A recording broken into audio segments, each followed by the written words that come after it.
Oke, bismillahirrahmanirrahim. Assalamualaikum warahmatullahi wabarakatuh. Kita jumpa lagi di channel ini, ya kan?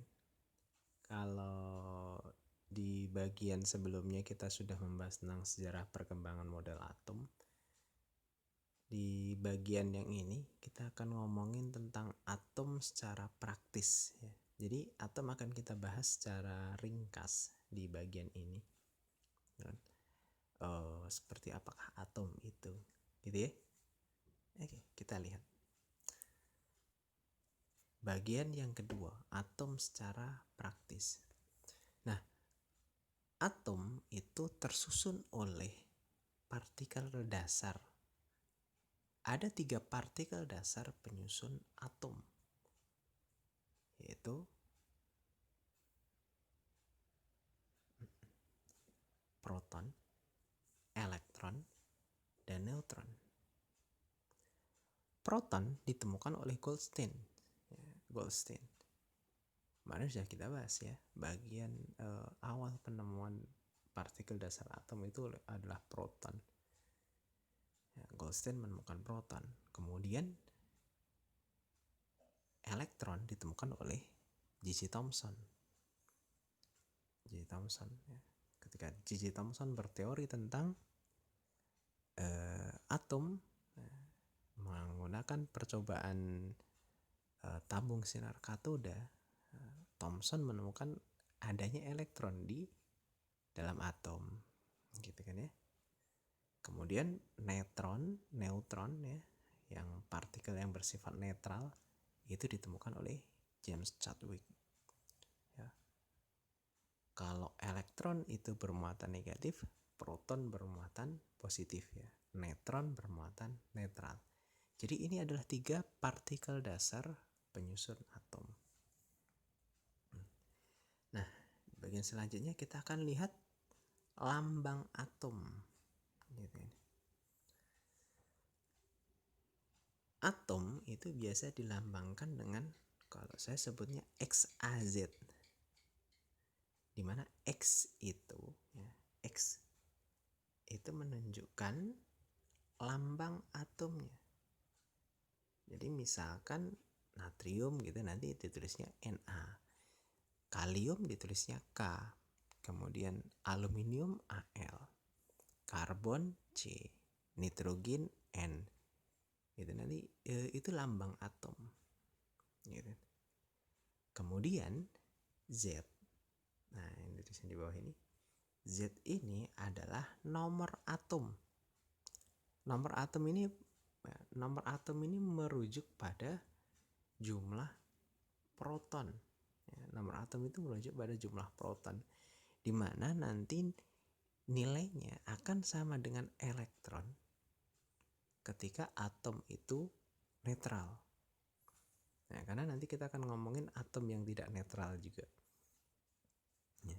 Jadi Z ini nomor atom, nilainya atau jumlahnya sama dengan proton. Jadi nomor atom ini menunjukkan jumlah proton. Sedangkan A-nya, A itu adalah massa atom. Kalau di dalam sistem periodik unsur kita lihat A ini sebagai massa atom relatif atau AR. Nah, AR ini dapat dari mana? Sebenarnya AR ini adalah massa rata ya atom-atom unsur itu di alam. Jadi misalkan karbon itu di alam ada karbon yang massanya 11, 12, dan 13. Masing-masing massa karbon itu nanti persentasenya beda-beda. Maka nanti untuk mencari massa atom relatif, massa karbon yang ada di alam itu dikalikan persentasenya dia berapa, kemudian dijumlah total semuanya dibagi 100%. Itu nanti jadi massa atom relatif yang tertulis di sistem periodik unsur. Ya, karena A massa atom ini adalah rata-rata dari kelimpahan isotopnya. Ya, isotop, apa itu isotop? Nanti kita akan bahas. Nah, kita punya isotop, isoton, isobar. Nah, ini berkaitan dengan lambang atom ya, lambang atom. Jadi misalnya kita punya natrium nih. Nah, natrium itu Z-nya 11. Informasi saja nanti Z itu nggak akan lebih besar daripada A gitu ya. Nah, ada alasannya nanti gitu. Alasannya kenapa? Karena A itu adalah Z ditambah jumlah neutronnya. Jadi ketika ada natrium 11, ya, natrium 11 dia punya lambang unsurnya natrium. Ya. Kemudian protonnya, ya, P di sini saya tuliskan, protonnya 11. Elektronnya 11 juga. Loh, kenapa proton sama dengan elektron? Karena ini adalah unsur netral. Kemudian neutron itu adalah selisih A dikurangi Z. Jadi kalau di sana massa atomnya 24, protonnya 11, maka neutronnya 24 dikurangi 11. Harusnya 24 kurangi 11 berapa? Harusnya 13 ya, salah itu. Jadi ini harusnya bagian sini harusnya 13 nih. 13. Karena 24 dikurangi 11. Gitu. Oke. Kita kembali lagi ke atom secara praktis.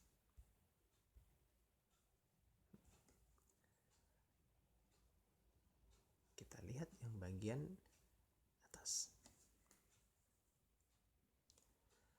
Nah, atom itu ada yang netral, ada yang bermuatan ya. Jadi muatan atom itu ada yang netral, ada yang bentuknya ion. Tentunya ketika dia netral, ya, untuk atom-atom netral, maka jumlah proton sama dengan elektronnya. Ini atom netral.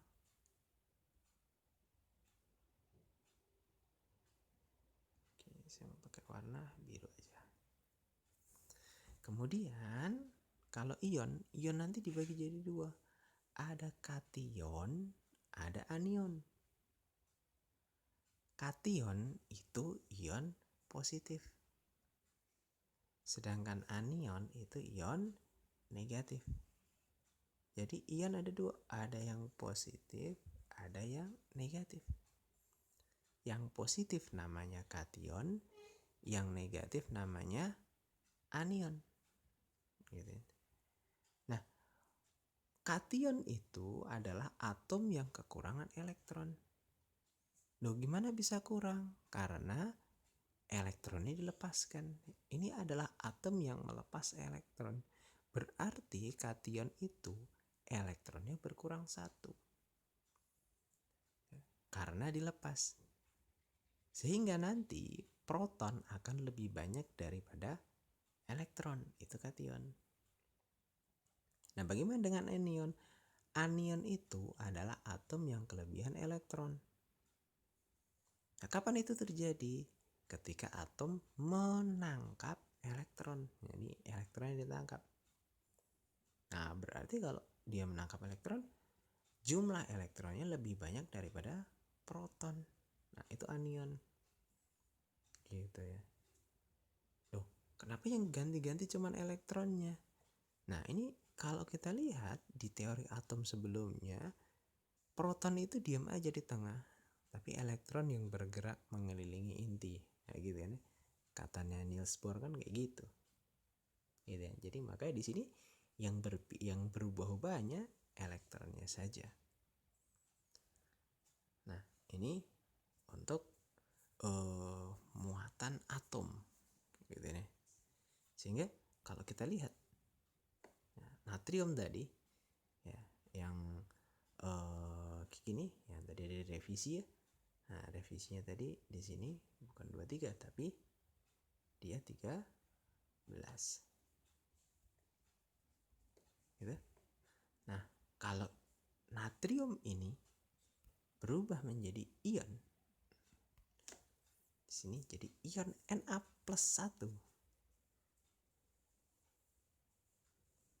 Kalau dia +1, ya, kalau dia punya muatan positif 1, berarti ini adalah kation. Nah, dia adalah kation. Gitu ya. Nah, kation itu adalah atom yang melepas elektronnya. Dia melepas elektronnya. Ketika dia melepas elektronnya, berarti untuk ion natrium, nah jadi ion namanya dia, protonnya 11, elektronnya jadi 10. Jadi kalau dia itu melepas 1 elektron jadi +1. Kalau melepas 2 elektron jadi +2. Misalkan magnesium itu melepas 2 elektron jadi Mg2+. Kalau melepas 3 elektron berarti jadi +3. Contohnya aluminium. Aluminium itu melepas 3 elektron. Nah, kalau menangkap gimana? Kalau menangkap 1 elektron jadi -1. Misalkan Cl-, nah, menangkap. Kalau menangkap 2 elektron, misalkan oksigen, itu akan jadi -2. Jadi O2-, oksigen itu gitu. Nah, bagaimana dengan neutronnya? Neutronnya sama ya. Jadi ini ada revisi ya tadi ya. Ini totalnya salah nih. Harusnya ini adalah 13. Yang ini juga harusnya 13. Jadi neutron sama proton itu tidak ada perubahan gitu nih. Proton dan neutron tidak ada perubahan. Yang berubah hanya elektronnya saja untuk ion. Nah, begitu ya. Kita kembali ke bagian sebelumnya.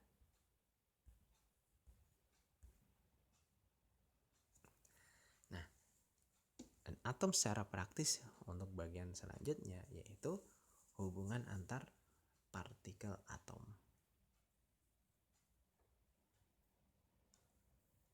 Nah, bagaimanakah hubungan antara partikel atom yang satu dengan atom yang lain? Itu ada 4 istilah di sini.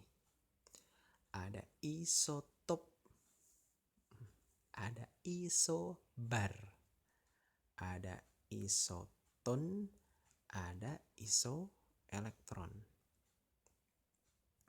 Nah, isotop, nah, di sana tuliskan P-nya gede ya. Nah, itu bukan tanpa alasan, itu buat ngapalin aja. Isotop berarti P-nya sama, protonnya sama, tapi AR-nya berbeda. Ya kan? Biasanya ini adalah atom-atom sejenis. Yang tadi saya bikin contoh, karbon ada yang masanya 11, 12, dan 13. Tapi karbon protonnya tetap 6. Gitu kan? Walaupun masanya 11, protonnya 6. Masanya 12, protonnya 6. Nah, gitu kan? Nah, itu isotop. Kemudian isobar. Isobar. Nah, di situ AR-nya sama. Isobar, AR kan belakangnya. Nah, jadi kita ngapalinya pakai huruf-huruf belakangnya nih. Isotop, isobar, nah gitu. Isoton, nah belakangnya N kan berarti neutronnya sama. Kalau isoelektron, elektron yang sama. Karena dalam bahasa Latin iso itu artinya sama. Nah, nanti di kelas 11 ketemu namanya isomer. Nah, gitu. Berarti mernya sama, merosnya sama, bagiannya sama. Nah, seperti itu ya.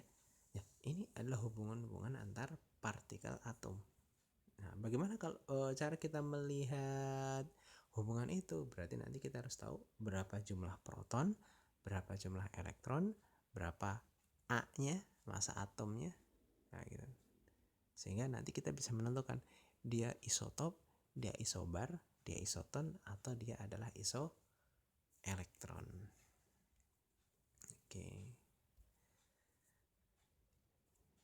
Mungkin itu dulu di bagian kali ini. Kalau ada salah dan kurangnya, mohon maaf. Kita jumpa di lain kesempatan. Jangan lupa like, comment, and share, subscribe. Assalamualaikum warahmatullahi wabarakatuh.